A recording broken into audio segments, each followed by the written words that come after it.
My fiancée texted, "Can't talk right now, stuck in meetings all day." I responded, "No problem." Then her boss called me asking why she wasn't at work. She'd called in sick. I checked our Ring camera and saw her leaving with another man that morning when I played the footage at family dinner that night. So, picture this. A regular Wednesday morning, my fiancée Rebecca texts me, "Can't talk right now, stuck in meetings all day." I reply, "No problem," completely trusting her like always. She said she had back to back meetings, budget reviews with executives, a long day planned. I barely looked up from my laptop as I responded. Everything seemed normal. But here's where things get interesting. Later that day, around 11 a.m., Rebecca's boss calls me out of the blue. He sounds worried, asking if Rebecca is okay because she just called in sick. Sick? That was news to me. I told him she left early that morning, said she had meetings all day. Then he drops the bombshell. "James, Rebecca doesn't have any meetings today. Her calendar is completely clear." I froze, sat there staring at my phone, trying to process that. Something didn't add up. I needed proof. I opened the security camera app we had installed after some package thefts in the neighborhood cameras on the front door, back door, and driveway.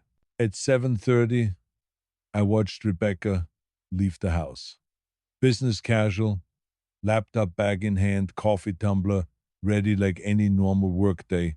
But then, at 7:45, a black BMW pulls into the driveway. I don't recognize the car. A tall, well-dressed man gets out. Rebecca comes back outside too, but now she's changed. Sundress, sandals, carrying an overnight bag. They kiss, not a quick peck, but a real, lingering kiss. I rewound the footage and watched it 3 times, hoping I was mistaken. But no, crystal clear 1080 PhD proof staring back at me. That's when the day I thought was normal turned into the worst Wednesday of my life. Now, let me rewind a bit to what a normal Wednesday looked like before all this drama. I'm James, 32 years old. Rebecca, my fiancée, is 29. We'd been together for 5 years, engaged for 8 months, with a wedding planned for next spring. Life felt steady and solid. We had our routines, our inside jokes, the Friday night date nights we never missed. That morning started just like any other. I was working from my home office, fielding emails and phone calls. Rebecca kissed me goodbye around 7:30 a.m., gave me a quick love you, and grabbed her coffee tumbler, ready to face the day. She said she had back-to-back meetings with executives, including budget reviews. Pretty important stuff for her job. I barely looked up, fully trusting what she told me. When she left, the house felt the same as always. The kind of normal where you don't second guess a text that says, "Can't talk, stuck in meetings all day." You just take it at face value. I dove into my work, answering emails, taking calls. Rebecca texted me a couple more times throughout the day, sounding exhausted but pushing through. She even joked about how her heels were killing her as she got ready to head home to change before dinner. At that point, I thought she was just worn out from a brutal day at the office. She seemed tired but determined. But that calm, ordinary morning was the quiet before the storm I never saw coming. Everything that felt real was about to be turned upside down. But then everything started to unravel around 11 a. My phone rang. It was Gerald, Rebecca's boss. Now, hearing from your fiance's boss about her health is not exactly a normal Wednesday call. "Hey, James," he said, sounding concerned. "Sorry to bother you, but is Rebecca okay? She called in sick this morning. Sounded pretty rough. Just checking if she needs anything from the office." I froze. Rebecca had told me she was sitting in meetings all day, but now her boss was telling me she was home sick. Something didn't add up. "Yeah, she left for work this morning," I said, trying to keep my voice steady. She mentioned back to back meetings. There was a long pause on the other end of the line. Gerald cleared his throat. "James, I'm looking at her calendar right now. It's completely clear. No meetings scheduled for today. Wait, what? I blinked at my phone. How could this be? This had to be some sort of mistake. I'll figure this out, I told him. Thanks for the call. But inside, my mind was racing. What was Rebecca hiding? Was she really sick? Was it a mix up with her schedule? Or was there something else? That's when I knew I had to check the cameras. We had a security system with cameras watching the front door, back door, and driveway. We set them up after a couple of packages went missing in our neighborhood. It was a simple safety measure, nothing more. I logged into the app and rewound the footage to that morning. At 7:30 a.m., Rebecca left the house, coffee in one hand, her laptop bag in the other. Business casual, the same as she always was on workdays. But then, at 7:45, a black BMW pulled into the driveway. I didn't recognize the car. A tall, well-dressed man stepped out, mid-30s maybe. Rebecca came back outside and changed her outfit. Dress, sandals, and an overnight bag. And then the kiss. This wasn't a friendly peck goodbye. It was a real kiss. The kind you don't do with someone you're just casually acquainted with. I played the footage over and over. Crystal clear 1080 PhD proof. I felt sick. The day I thought I knew disappeared right before my eyes. Watching that footage was like seeing a nightmare in slow motion. Rebecca, the woman I trusted for 5 years, finished kissing the mystery man, then grabbed her bag and got into his car. They drove away together. I couldn't believe what I was seeing. Time stood still as I sat there. I watched that moment 3 times, hoping my eyes were fooling me. But no, it was right there in high definition. The betrayal was crystal clear. I needed to know more, so I checked our shared location service. Rebecca had suggested we share locations for safety. Sweet, right? Turns out it was a different kind of safety she had planned. Her phone showed her location was at the waterfront hotel downtown, the fancy one with the spa. I couldn't resist texting her. How are the meetings going? I typed. Her reply, brutal. CFO grilling everyone about Q3 numbers.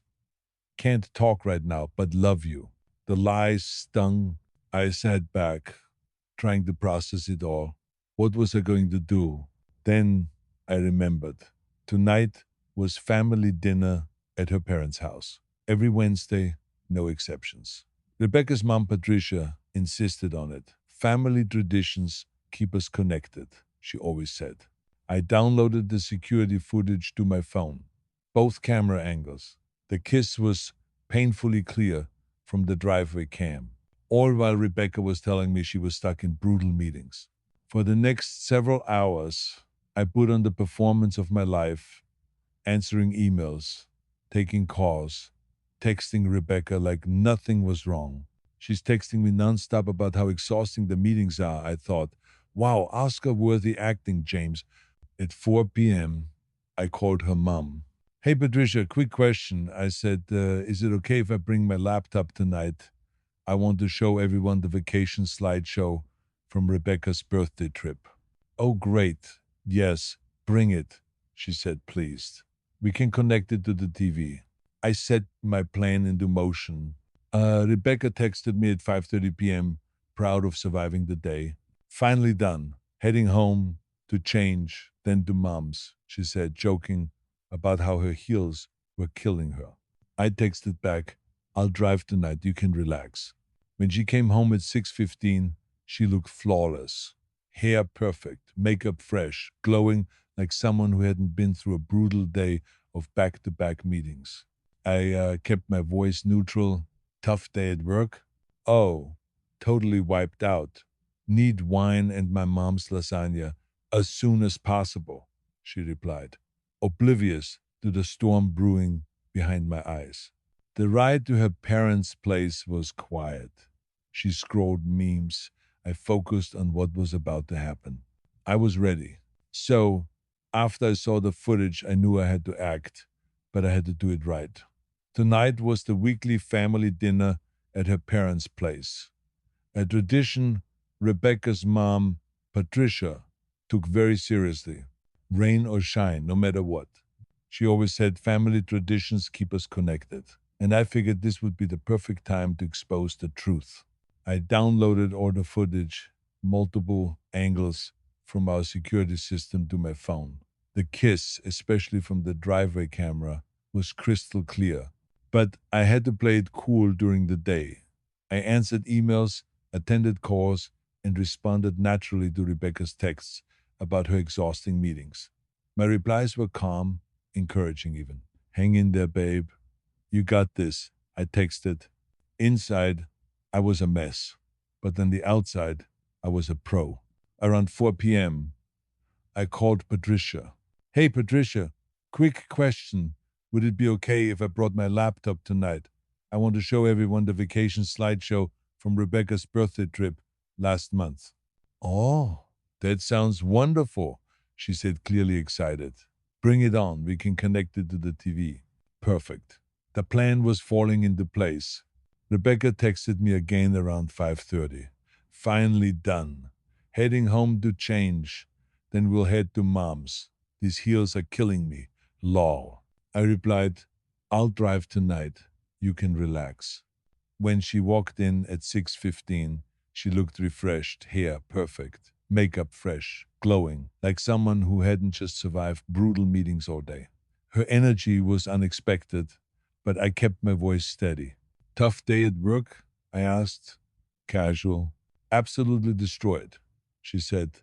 I need wine and my mom's lasagna immediately. We drove to her parents' house in near silence. She scrolled through memes, and I focused on what was about to take place. My heart was pounding, but I was resolved. The night was going to be the turning point. Dinner started just like it always did. Rebecca's parents, Patricia and Robert, were there. Her brother Thomas and his wife Kim joined, along with her sister Ashley. Patricia had made her famous lasagna, and everyone was chatting and laughing as usual. Rebecca was telling a story about her horrible day at work, complaining about the CFO, demanding last-minute report changes, the stress, the exhaustion. Everyone empathized. Poor Rebecca, that sounds brutal, they said. I nodded along, letting everyone think the evening was normal. Then Patricia turned to me. James, don't you have something to show us? I smiled, standing up with the laptop and the remote. Oh yeah, I said. The vacation slideshow. Rebecca smiled too, probably expecting a cute slideshow from her birthday trip to wine country. But before I clicked through to the photos, I said, actually, before we get to those, I want to show you all something interesting from our security cameras today. Rebecca's smile faltered. I hit play. The room fell completely silent as the video showed Rebecca leaving the house at 7:30 a.m., then returning minutes later. Then the black BMW pulling into the driveway, the man stepping out, Rebecca changing clothes, and the kiss. Patricia gasped audibly. Thomas said, "What the hell?" Kim covered her mouth. Ashley just stared, frozen. Rebecca went pale, almost vampire white. This was this morning, I said calmly, nodding toward the timestamp on the footage, 7:45 a.m. Rebecca tried. I can explain. I held up my phone, showing more proof. Wait, there's more, I said. At 8 a.m., you called in sick to work with food poisoning. But here showed her texts about being stuck in meetings and her location at the waterfront hotel, the spa downtown. Thomas jumped up. Becca, what the hell is this? No, you don't understand, she sobbed. His name is Adrien. We met at a conference 3 months ago. 3 months? Ashley shrieked. We're getting married in 5 months and this is news?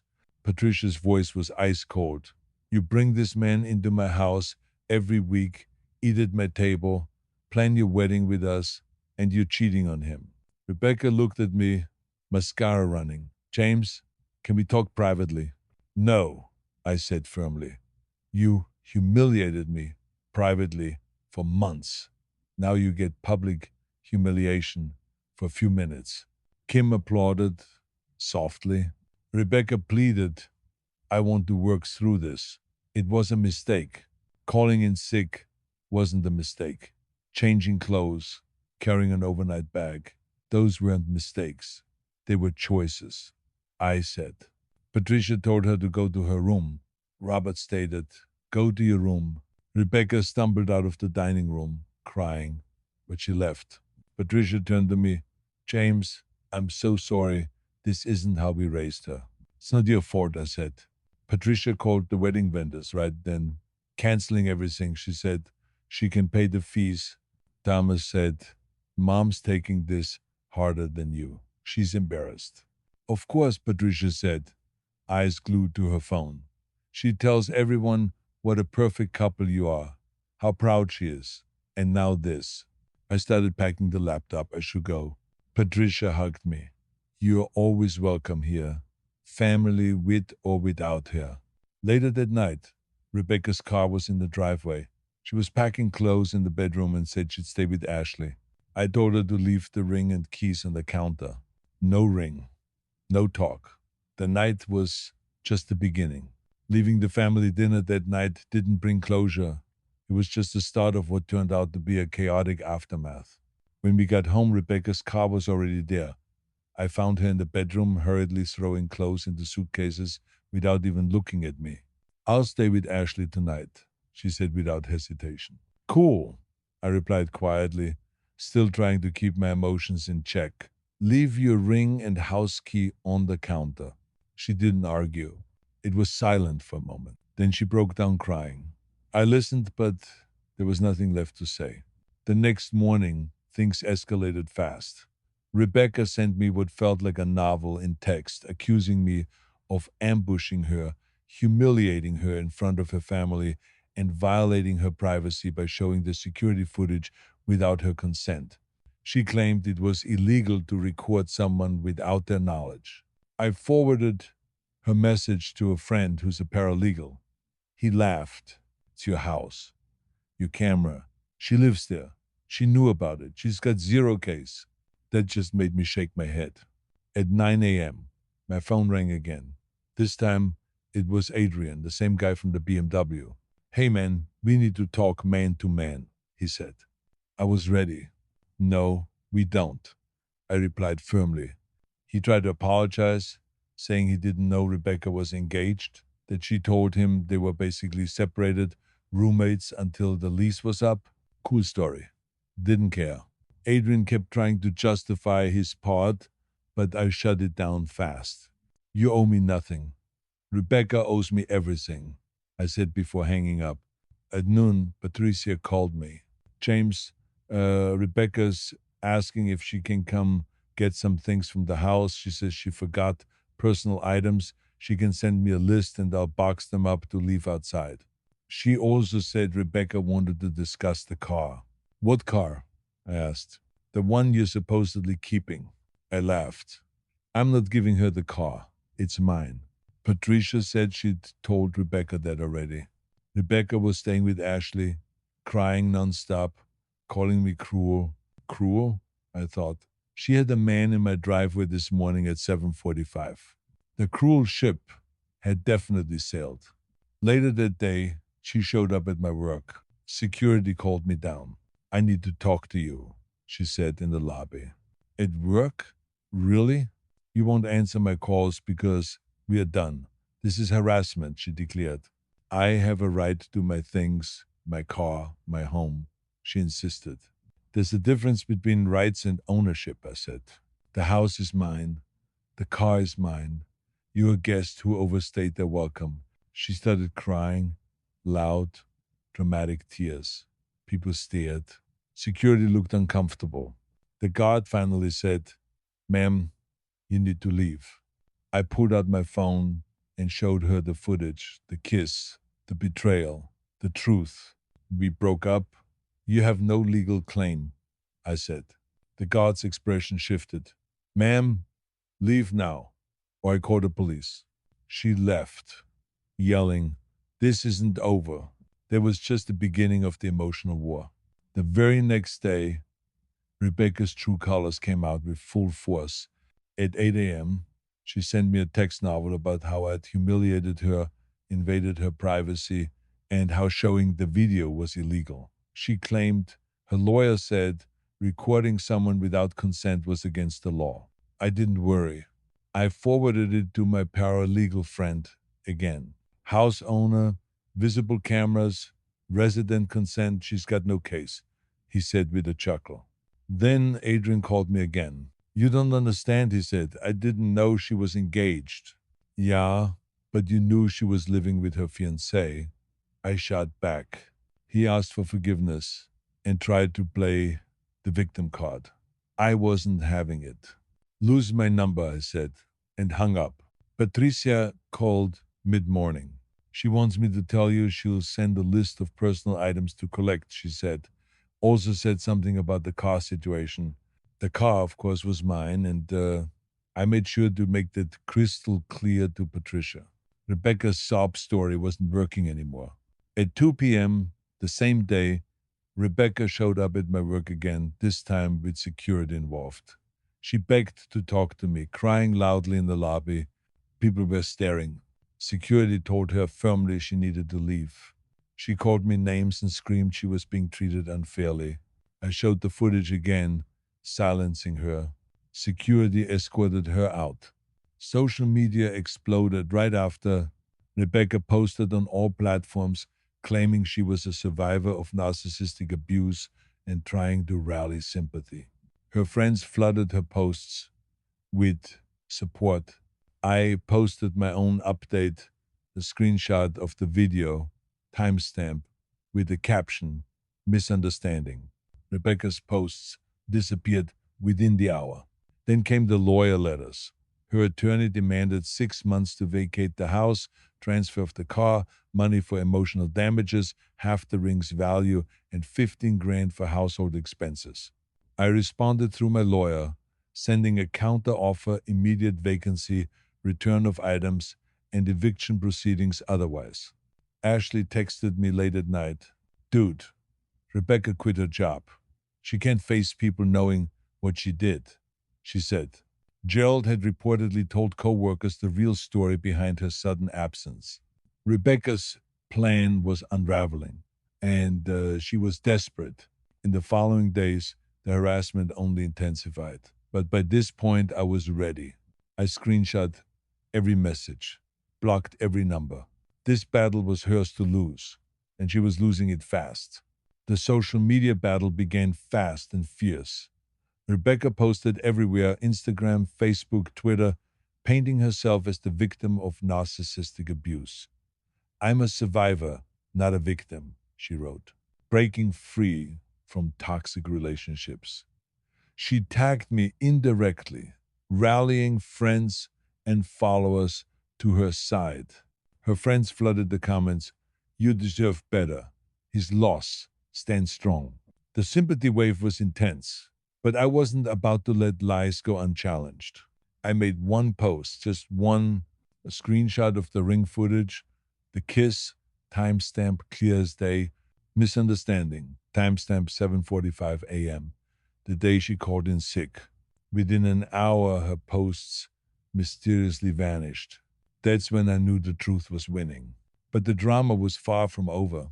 The following Friday, Rebecca's lawyer sent an official letter demanding 6 months to vacate the house, full ownership of the car, half the value of the family heirloom engagement ring as emotional damages, and $25,000 for contributions to household expenses over 5 years.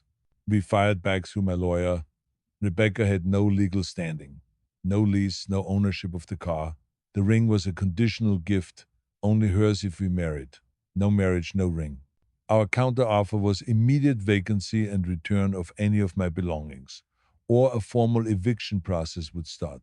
The legal fight was heating up, but I stayed calm. Rebecca's spiral was complete within weeks. She lost the court case regarding house and car ownership. The judge saw the lease in my name, receipts of the furniture, proof she'd already removed her belongings. Her emotional claims crumbled under cold legal facts. Adrian showed up in court, pretending to be her emotional support. Thomas, her brother, actually snorted during the proceedings. Outside the courthouse, Adrian begged me to give Rebecca the car or help her out financially. I didn't respond. Later, Rebecca attempted to break into the house while I was at work. The security cameras caught everything. She was caught trying to jimmy the back door with a credit card. The police arrested her for attempted breaking and entering. Patricia bailed her out. That was the final straw for her parents. Rebecca was given 40 hours of community service and a restraining order banning her 100 yards from my property. Then the car drama exploded again. Rebecca's spare key allowed Adrienne to borrow the car, which she reported stolen. The police found it at Adrienne's parents' home within hours. Both were arrested and charged with grand theft auto. Adrienne's parents kicked him out immediately, dumping Rebecca in the process. She sent me texts from her sister's phone sharing the breakup messages she got from Adrienne. "It's over. You're broke, crazy, and this drama is too much," he wrote. I didn't respond but laughed quietly. Week 5 was rock bottom for Rebecca. Ashley told me Rebecca was moving back home, only on the condition she get therapy and a job. Rebecca's Starbucks job had started quickly serving coffee to people who knew exactly what she did. The ring finally returned to me legally, and my grandmother was thrilled to have it back. Wedding vendors sued Rebecca for lost deposits. She owed Patricia $8,000 she had no hope of paying. The house felt different now, decorated anew. I had a friend move in to help with the mortgage. He was way less drama than Rebecca. Rebecca sent me an 8-page handwritten letter filled with delusions, blame, and gaslighting attempts. I framed it and hung it in my garage. Patricia texted me recently. Rebecca asked if I'd consider couples counseling. I laughed. "Focus on keeping your job and paying back what you owe," I told Patricia. "Some things never change." It's been 6 weeks since that fateful Wednesday, the day everything fell apart. Now, looking back, I can finally catch my breath and reflect on it all. The legal battles, the drama, the heartbreak, they've all settled into a quiet aftermath. Rebecca's nuclear meltdown is behind me, and I'm focusing on healing. The trust that took 5 years to build was shattered, but I'm rebuilding myself piece by piece. I'm dating cautiously now, still nursing my anxiety after everything. Already bailed on 2 first dates because my nerves got the better of me. But that's okay. I kept the house, the car, and most importantly, my dignity. Rebecca, she lost nearly everything. Living with her parents at 29, working minimum wage, saddled with legal troubles and mounting debts. Last week, I even ran into Adrian at a bar. He looked embarrassed and tried to apologize again. I shook my head. "You knew she was engaged and still went ahead. Can't fix stupid," I told him. Rebecca still texts me from random numbers late at night, usually drunk. "I miss us," she writes. "Remember when we please just coffee?" I don't respond. I screenshot and save everything. Documentation is key. Thomas sent me a photo recently, Rebecca's Starbucks name tag. She wears it every day, serving coffee to friends who know exactly what she did. "Calm as a barista," Thomas joked. And he's right. Now, with new furniture, paint on the walls, and a fresh start, the house truly feels like home. I even have my buddy Trevor living in the spare room, way less drama. As for Rebecca, well, she kept nothing but her mistakes. This story taught me one thing clearly: trust is priceless. And when broken, the fallout is brutal. But the hardest lessons lead to the strongest growth. And moving forward, I'm focused on taking care of me.